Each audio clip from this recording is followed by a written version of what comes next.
இன்னைக்கு நம்ம உளுந்தங்கஞ்சி எப்படி செய்யறதுன்னு பார்க்குறோம். இது ரொம்ப பாரம்பரியமான கஞ்சி தான். ஆனால் யாரும் நம்ம இப்போ உளுந்தெல்லாம் அரைச்சி அப்படியெல்லாம் செய்யறது இல்லை. அதுக்கான டைமும் இல்லை. அதுக்காக நம்ம இதெல்லாம் ரெடிமேடாக பண்ணி வறுத்து பொடி பண்ணி வச்சுக்கலாம். அதுக்கு தேவைப்படும் போது நம்ம எடுத்து செஞ்சுக்கலாம். இப்போ வாங்க வீடியோக்குள்ளே போகலாம்.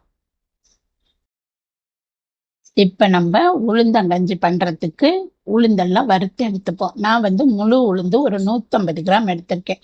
நீங்கள் உடச்ச உளுந்தா இருந்தாலும் அது சேர்த்துக்கோங்க. இது நல்ல கல்லெல்லாம் பொறுக்கிட்டு இதில் நல்லா அது கூட நான் ஒரு 2 ஸ்பூனு வெள்ளை உளுந்து சேர்க்குறேன். ஏன்னா கருப்பு உளுந்தில் வறுத்தோன்னா எந்த அளவு வறுத்துருக்குன்னு தெரியாதனால நான் இது சேர்க்குறேன். நீங்கள் உடச்ச உளுந்தா இருந்தால் இது சேர்க்க தேவையில்லை.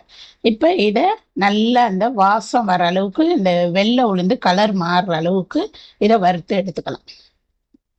நல்லா இந்த மாதிரி கைவிடாமல் லைட்டாக வறுத்துக்கோங்க.